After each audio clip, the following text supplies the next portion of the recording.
Hello guys, have you all? Welcome back to our channel. జనరల్గా మన daily లైఫ్లో మనం చాలా రకాల వర్డ్స్ అండ్ సెంటెన్సెస్ అనేవి యూజ్ చేస్తూ ఉంటాం కదా. సో అలాంటి వర్డ్స్ అండ్ సెంటెన్సెస్లో నుంచి నేను కొన్ని వర్డ్స్ తీసుకొని వాటికి సంబంధించిన కొన్ని ఎగ్జాంపుల్ సెంటెన్సెస్ అనేవి మీకు క్లియర్గా చెప్తాను. మీరైతే ఈ వీడియోని స్కిప్ చేయకుండా ఎండ్ వరకు చూడడానికి ప్రయత్నించండి. అలాంటి వీడియోస్ నా ఛానల్లో చాలానే ఉన్నాయి, వాటిని కూడా ఒకసారి మీరు ప్లేలిస్ట్లోకి వెళ్ళి చూసేయండి.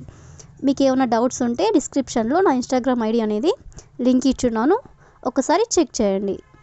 మరెందుకు ఆలస్యం, let's go to the topic. First example ఒకసారి చూడండి. మీరు ఎప్పుడూ క్రికెట్ ఆడుతూనే ఉంటారా? అంటే మీరు ఎప్పుడు కూడా క్రికెట్ ఆడుతూనే ఉంటారా అని. అదేవిధంగా నెక్స్ట్ వన్, ఆమె ఎప్పుడు పని చేస్తూనే ఉంటుందా? అంటే ఎప్పుడు ఆమె పని చేస్తూనే ఉంటుందా అని ఇలా అడుగుతూ ఉంటారు కదా. సో ఈ టూ ఎగ్జాంపుల్స్ ఒకసారి చూడండి. రెండిట్లో కూడా ఏదైనా చేస్తూ ఉంటారా అనే మీనింగ్ అయితే వస్తుంది కదా. అంటే మనం ఎవరినైనా ఏదైనా చేస్తూ ఉంటారా అని అడగాలనుకున్నప్పుడు దాన్ని మనం ఇంగ్లీష్లో ఎలా చెప్పాలో మరికొన్ని ఎగ్జాంపుల్ సెంటెన్సెస్ ద్వారా తెలుసుకుందాం. సో ఫస్ట్ వన్, వాళ్ళు ఎప్పుడు టైం వృధా చేస్తూనే ఉంటారా? అంటే వాళ్ళు ఎప్పుడు టైం వేస్ట్ చేస్తూ ఉంటారా అని మనం ఇలా అడగాలనుకున్నప్పుడు do they always keep wasting their time? Do they అంటే వాళ్ళు, ఆల్వేస్ అంటే ఎప్పుడు, కీప్ వేస్టింగ్ దేర్ టైం అంటే వాళ్ళ టైంని వృధా చేస్తుంటారా అని. అదేవిధంగా నెక్స్ట్ వన్, మీరు ఎప్పుడు తిరుగుతూనే ఉంటారా? మీరు ఎప్పుడు తిరుగుతూనే ఉంటారా అని అడగాలనుకున్నప్పుడు do you always keep wandering? అంటే మీరు ఎప్పుడు తిరుగుతూనే ఉంటారా అని. అదేవిధంగా నెక్స్ట్ వన్, ఆమె ఎప్పుడు టీవీ చూస్తూనే ఉంటుందా? అంటే ఎప్పుడు ఆమె టీవీ దగ్గర కూర్చొని టీవీ చూస్తూనే ఉంటుందా అని అడగాలనుకున్నప్పుడు does she always keep watching TV? Does she always keep watching TV అంటే ఆమె ఎప్పుడు టీవీ చూస్తూనే ఉంటుందా అని. అదేవిధంగా నెక్స్ట్ వన్, అతను ఎప్పుడు చదువుతూనే ఉంటాడా? అంటే అతను ఎప్పుడు చూసినా చదువుతూనే ఉంటాడా అని అడగాలనుకున్నప్పుడు does he always keep studying? Does he always keep studying అంటే అతను ఎప్పుడు చదువుతూనే ఉంటాడా అని. అదేవిధంగా నెక్స్ట్ వన్, నువ్వు ఎప్పుడు మాట్లాడుతూనే ఉంటావా? అంటే నువ్వు కామ్గా ఉండవా, ఎప్పుడు మాట్లాడుతూనే ఉంటావా అనేదాన్ని ఇంగ్లీష్లో do you always keep speaking? Do you always అంటే నువ్వు ఎప్పుడు, కీప్ స్పీకింగ్ అంటే మాట్లాడుతూనే ఉంటావా అని. అదేవిధంగా నెక్స్ట్ వన్, వాళ్ళు ఎప్పుడు కొట్టుకుంటూనే ఉంటారా? అంటే వాళ్ళు ఎప్పుడు చూసినా కొట్టుకుంటూనే ఉంటారు, వాళ్ళు ఎప్పుడు కొట్టుకుంటూనే ఉంటారా అని అడగాలనుకున్నప్పుడు do they always keep fighting? Do they always keep fighting అంటే వాళ్ళు ఎప్పుడు కొట్టుకుంటూనే ఉంటారా అని. అదేవిధంగా నెక్స్ట్ వన్, అతను ఎప్పుడు పని చేస్తూనే ఉంటాడా? అంటే ఎప్పుడు చూసినా అతను ఏదో ఒక పని చేస్తూనే ఉంటాడు, ఎప్పుడు పని చేస్తూనే ఉంటాడా అని మనం ఇలా అడగాలనుకున్నప్పుడు does he always keep working? Does he always keep working అంటే అతను ఎప్పుడు పని చేస్తూనే ఉంటాడా అని. అదేవిధంగా ది లాస్ట్ వన్, మీరు ఎప్పుడు క్రికెట్ ఆడుతూనే ఉంటారా? దీన్ని మనం ఎగ్జాంపుల్గా చెప్పుకున్నాం కదా. సో దీన్ని ఇంగ్లీష్లో do you always keep playing cricket? Do you always keep playing cricket అంటే మీరు ఎప్పుడు క్రికెట్ ఆడుతూనే ఉంటారా అని. సో ఈ విధంగా మనం కొన్ని ఎగ్జాంపుల్స్ అనేవి చూసాం కదా. నెక్స్ట్ సెంటెన్స్ ఒకసారి చూడండి. ఆమె ఏడవడం తప్ప ఇంకేమీ చేయలేదు అంటే ఆమెకి ఏడవడం తప్ప ఇంకేమీ రాదు అని. అదేవిధంగా వాళ్ళు స్వీట్ తప్ప ఇంకేమీ ఇవ్వలేదు.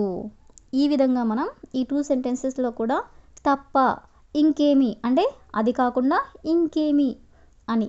సో ఇలాంటి సెంటెన్సెస్ని ఇంగ్లీష్లో ఎలా చెప్పాలో కొన్ని ఎగ్జాంపుల్ సెంటెన్సెస్ ద్వారా తెలుసుకుందాం. సో ఫస్ట్ వన్, అతను బిర్యానీ తప్ప ఇంకేమీ తినలేదు. అంటే అతను బిర్యానీయే తిన్నాడు, ఇంకేమీ తినలేదు అని. సో దీన్ని ఇంగ్లీష్లో he ate nothing but biryani. He ate అంటే అతను తిన్నాడు, నథింగ్ బట్ బిర్యానీ అంటే బిర్యానీ తప్ప ఇంకేమీ తినలేదు అని. అదేవిధంగా నెక్స్ట్ వన్, వాళ్ళు డబ్బు తప్ప ఇంకేమీ తీసుకోలేదు. అంటే వాళ్ళు డబ్బులు తప్ప ఇంకేమీ కూడా తీసుకోలేదు అని. సో దీన్ని ఇంగ్లీష్లో they took nothing but money. They took nothing but money అంటే వాళ్ళు డబ్బులు తప్ప ఇంకేమీ తీసుకోలేదు అని. అదేవిధంగా నెక్స్ట్ వన్, అతను వాదించడం తప్ప ఇంకేమీ చేయలేదు. అంటే వాదిస్తూనే ఉన్నాడు, ఇంకేమీ చేయలేదు అని. సో దీని ఇంగ్లీష్లో he did nothing but argue, అంటే అతను వాదించడం తప్ప ఇంకేమీ చేయలేదు అని. అదేవిధంగా నెక్స్ట్ వన్, ఆమె డ్రెస్ తప్ప ఇంకేమీ కొనలేదు. ఆమె డ్రెస్ తప్ప ఇంకేమీ కొనలేదు అనేదాన్ని she bought nothing but A dress, అంటే ఆమె డ్రెస్ తప్ప ఇంకేమీ కొనలేదు అని. అదేవిధంగా నెక్స్ట్ వన్, నేను ఇంగ్లీష్ తప్ప ఇంకేమీ బోధించలేను, అంటే నాకు ఇంగ్లీషే వచ్చు, అది తప్ప ఇంకేమీ బోధించలేను అని.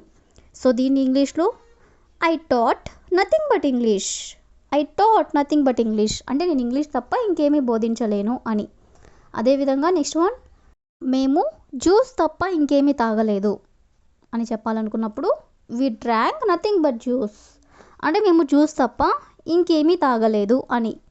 అదేవిధంగా నెక్స్ట్ వన్, వాళ్ళు స్వీట్స్ తప్ప ఇంకేమీ ఇవ్వలేదు. దీన్ని మనం ఎగ్జాంపుల్గా చెప్పుకున్నాం కదా. సో దీన్ని ఇంగ్లీష్లో they gave nothing but sweets, అంటే వాళ్ళు స్వీట్స్ తప్ప ఇంకేమీ ఇవ్వలేదు అని. సో ఈ విధంగా మనం కొన్ని ఎగ్జాంపుల్స్ అనేవి చూసాం కదా. నెక్స్ట్ ఎగ్జాంపుల్ ఒకసారి చూడండి.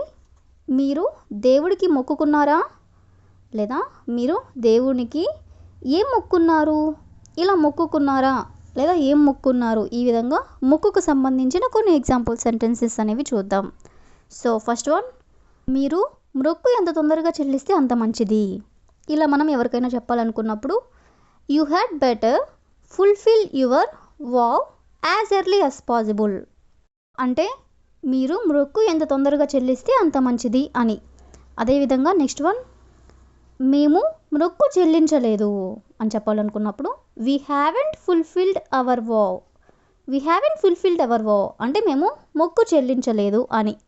అదేవిధంగా నెక్స్ట్ వన్, మీరు మొక్కు ఎప్పుడు చెల్లించారు అని అడగాలనుకున్నప్పుడు when did you fulfil your vow, అంటే మీరు మొక్కు ఎప్పుడు చెల్లించారు అని.